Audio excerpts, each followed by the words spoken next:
فرمایا وآتوا الیتامی اموالہم ولا تتبدلوا الخبیث بالطیب، یتیموں کو ان کے مال دے دو۔ جب اللہ رب العالمین نے ہمیں یہ تصور دیا کہ تمام انسان ایک دوسرے کے رشتہ دار ہیں، تمام انسان سیدنا آدم اور اماں حوا علیہم السلام کی اولاد ہیں، اس حوالے سے رشتہ دار ہیں، تو جس طرح رشتہ داروں کے ساتھ حسن سلوک ہوتا ہے، اپنے بیوی بچوں کے ساتھ حسن سلوک ہوتا ہے، اس طرح ہر انسان کا دوسرے انسان کے ساتھ حسن سلوک ہونا چاہیے، خاص طور پر وہ لوگ جو ضرورت مند ہیں۔ کوئی بچہ ہے وہ یتیم ہو گیا، اس کا باپ فوت ہو گیا، تو اس کے خاندان میں اس کے خاندان کے بزرگ وہ اس کی کفالت کریں، دادا اس کی کفالت کرے، چچا اس کی کفالت کرے، تایا اس کی کفالت کرے، ماموں خالہ وغیرہ اس کی کفالت کریں۔ اگر خاندان میں کوئی کفالت نہیں کرتا یا نہیں کر سکتا یا نہیں ہے، تو پھر معاشرے کے صاحب خیر لوگ سامنے آئیں اور وہ یتیم کی کفالت کریں۔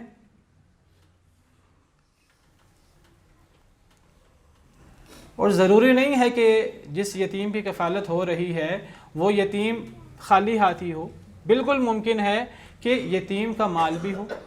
اس کے باپ نے اس کے لیے وراثت بھی چھوڑی ہو۔ تو اگر یتیم کے باپ نے اس کے لیے وراثت چھوڑی ہے تو جو یتیم کا کفیل ہے، جو یتیم کی کفالت کرنے والا ہے، چاہے وہ رشتہ دار ہے چاہے وہ غیر ہے، تو اس کی ذمہ داری ہے کہ وہ پوری نیک نیتی کے ساتھ یتیم کے مال کی حفاظت کرے۔ وہ یتیم کے مال کو یتیم کا مال سمجھے، اپنا مال نہ سمجھے کہ اس کو ہڑپ کر جائے۔ وہ یتیم کے مال کو یتیم کا مال سمجھے، اور جب یتیم بڑا ہو جائے، بالغ ہو جائے، جب وہ سوچنے سمجھنے کے قابل ہو جائے، جب وہ رشد کو پہنچ جائے، عقل مندی کی عمر کو پہنچ جائے، تو پھر وآتوا الیتامی اموالہم، پھر یتیموں کو ان کے مال دے دو۔ ان کے مال اپنے پاس باقی نہ رکھو، نہیں ابھی یہ مزید بڑا ہوگا تب پھر میں اس کو اس کا مال دوں گا، جب یہ 40 سال کا ہوگا تب میں اس کو اس کا مال دوں گا، جب یہ 50 سال کا ہوگا تب میں اس کو اس کا مال دوں گا، نہیں۔ اب جب وہ سوچنے سمجھنے کے قابل ہو گیا ہے تو اس کے حوالے اس کا مال کر دو پوری نیک نیتی کے ساتھ۔ وَلَا تَتَبَدَّلُوا الْخَبِيثَ بِالطَّيِّبِ، فرمایا کہ طیب مال کو خبیث مال سے بدل نہ دو۔ یعنی اگر یتیم کے مال میں کوئی چیز اچھی تھی تو تمہارے لیے یہ جائز نہیں ہے کہ تمہارے پاس کوئی اور چیز ہے وہی چیز ردی قسم کی، تم ردی قسم کی چیز یتیم کے مال میں رکھ دو اور طیب قسم کی اچھی چیز تم اپنے استعمال میں لے آؤ، یہ جائز نہیں ہے۔ بعض لوگ یہ کرتے ہیں کہ یتیم کے مال میں کوئی چیز ہوتی ہے، وہ قیمتی چیز ہوتی ہے، کوئی سیٹ ہے بالفرض سونے کا بڑا قیمتی ہے، وہ سونے کا سیٹ قیمتی لے کر اتنی ہی وزن کا سیٹ دے دیا، لیکن وہ اتنا قیمتی نہیں ہے، وہ ردی قسم کا نہیں، میں نے تو کوئی بے انصافی نہیں کی، میں نے تو جتنا لیا تھا میں نے اتنا واپس کر دیا ہے۔ انسان کو پتہ ہوتا ہے کہ میں کہاں خرابی کر رہا ہوں۔ بل الانسان علی نفسہ بصیرہ ولو القی معاذیرہ، انسان اپنے نفس پر ہر وقت انسان کو پتہ ہوتا ہے میں صحیح کر رہا ہوں غلط کر رہا ہوں، چاہے انسان جتنے مرضی جواز تراشے، چاہے جتنے مرضی عذر پیش کرے، انسان کو پتہ ہوتا ہے میں غلط کر رہا ہوں۔ تو فرمایا کبھی بھی اچھے مال کو برے مال کے ساتھ بدل نہ دو۔ اس سے مراد یہ بھی ہو سکتی ہے کہ یتیم کا مال پاک ہے، اگر تم اس کے مال سے کچھ مال ناجائز طور پہ ہتھیال ہوگے تو وہ مال خبیث ہو جائے گا تمہارے لیے۔ تم یتیم کے طیب مال کو خبیث مال کے ساتھ بدل نہ دو، یعنی تم یتیم کا مال ہتھیا نہ لو، اس میں سے کچھ ڈنڈی نہ مار لو۔ اگر تم ڈنڈی مارو گے تو وہ جو اصل میں مال پاک ہے وہ تمہارے حق میں خبیث ہو جائے گا، تمہارے حق میں ناپاک ہو جائے گا۔ اس سے پتہ لگتا ہے کہ ایک پاک چیز، ایک حلال چیز، وہ غلط استعمال سے وہ حرام ہو جاتی ہے، پلید ہو جاتی ہے، خبیث ہو جاتی ہے۔ فرمایا وَلَا تَأْكُلُوا أَمْوَالَهُمْ إِلَىٰ أَمْوَالِكُمْ، اور نہ تم کھاؤ ان کے مالوں کو اپنے مالوں کے ساتھ ملا کر۔ یتیم کے مال کو اپنے مال کے ساتھ ملا کر نہ کھاؤ، اس میں خطرہ ہے کہ تم یتیم کا مال نہ کھا بیٹھو،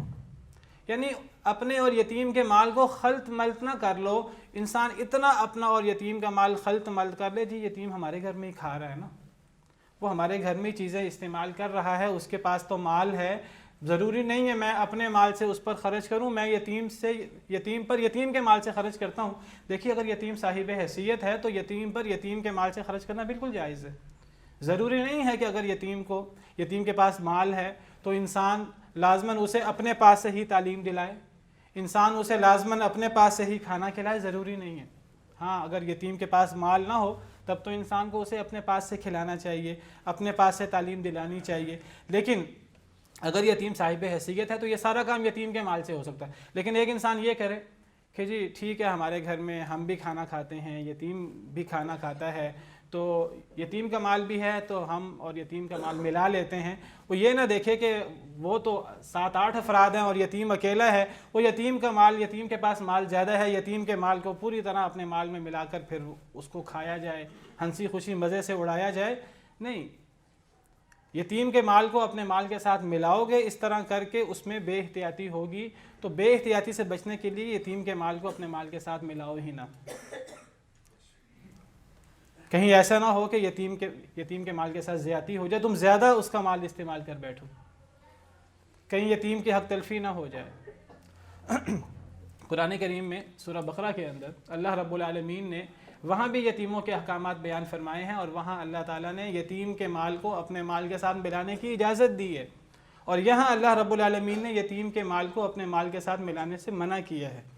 یہاں اللہ فرماتے ہیں وَلَا تَأْكُلُوا أَمْوَالَهُمْ إِلَىٰ أَمْوَالِكُمْ، یتیم کے مال کو اپنے مال کے ساتھ نہ ملاؤ۔ اور وہاں اللہ فرماتے ہیں سورہ بقرہ میں وَإِن تُخَالِطُوهُمْ فَإِخْوَانُكُمْ، اگر تم یتیموں کے مال کو اپنے مال کے ساتھ ملا لو تو یتیم تمہارے بھائی ہیں۔ اب کیا تطبیق ہے دونوں آیتوں میں؟ ایک آیت میں اللہ تعالیٰ منع کر رہے ہیں یتیم کے مال اپنے مال کے ساتھ نہ ملاؤ، دوسرے آیت کریمہ میں اللہ رب العالمین اجازت دے رہے ہیں۔ جس آیت میں اللہ رب العالمین نے اجازت دی ہے وہاں ایک اور جملہ بڑا اہم ہے، وَاللَّهُ يَعْلَمُ الْمُفْسِدَ مِنَ الْمُصْلِحِ۔ اس سورہ بقرہ کے اندر جہاں اللہ نے اجازت دی ہے یتیم کے مال کو اپنے مال کے ساتھ ملانے کی، وہاں اللہ فرماتے ہیں کہ اللہ کو فساد کرنے والے کا، اصلاح کرنے والے کا اللہ کو بڑا پتہ ہے۔ یعنی اگر ایک انسان اصلاح کی نیت سے، اس کے دل کے اندر کوئی بد نیتی نہیں ہے، وہ یتیم کے مال کو اپنے مال کے ساتھ ملا دیتا ہے اور ہر طریقے سے دھیان کرتا ہے یتیم کے ساتھ زیادتی نہ ہو، پھر یتیم کے مال کو اپنے مال کے ساتھ ملایا جا سکتا ہے۔ لیکن اگر ایک انسان کی نیت ہی فساد کی ہے، ایک انسان کی نیت ہی بد نیتی کی ہے، پھر وہ